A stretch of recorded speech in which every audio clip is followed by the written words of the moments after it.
Hi, I'm Toni Kaufmann, your local real estate expert, and today I'd like to talk to you a little bit about the process of buying a house. I get these questions all the time, and it's not only from first-time home buyers. People don't buy houses every day like I do. People need to know what the steps are. So I'd like to take a brief run through. And I think that most people start online, and I think that's just the way it is. And, you go to one of the big aggregates and you start looking around and you think, hey, maybe I could live in this house. Well, some words of caution about that. Number one, the big aggregates are not always the most accurate.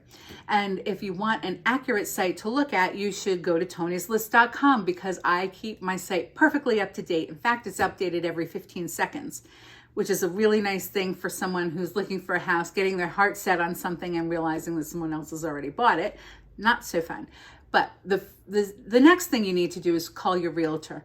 I would love it if you called me, but regardless who you call, you need to call a realtor and get a recommendation for a mortgage person. When you're on these large aggregate sites, they are looking at what you're doing and then they are selling your information to people that pay them. And most of the times it's realtors and mortgage people. Well, it's nice to work with somebody that can afford to do advertising, but it's really nice to work with somebody that you can trust right off the bat, somebody that you have a level of comfort with. So either someone that you know is an expert, someone that someone else has used that has had excellent results, or someone that has given you enough information that you understand that they know the process. So step one, after you get off the computer, call your local realtor, me, 973-809-0800. Step two, ask them for a recommendation for a mortgage person. Because really, even though you're looking and you've done the mortgage calculators online and you think you know what you can afford, there's all these little nuances. And sometimes, even though it's early in the process, talking to a mortgage person can actually help you get a better rate. If you talk to them a month or two before you actually need the loan, they can give you suggestions on how to modify things in your credit report that will boost you up. Maybe you only need 5 to 10 points. If you get those 5 to 10 points, you could get a lower rate. It makes a huge difference in your monthly payment. So for this section or segment of this series, step one, contact a realtor. Step two, contact a mortgage person.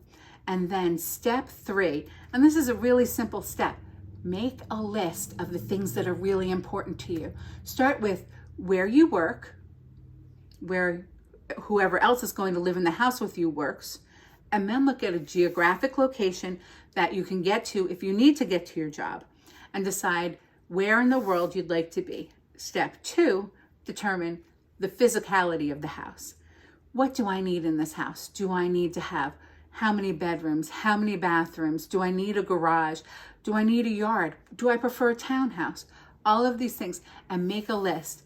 Then, after you've made a list, prioritize that list. So the top 10, maybe, let's say, I don't know, it really depends on you, but the top few will be must-haves. And then the bottom few will be things you'd really like to have if you can afford them. So that is the beginning process of purchasing a home. Like this video, follow me, and watch the rest of the series for the rest of the information. Thank you so much.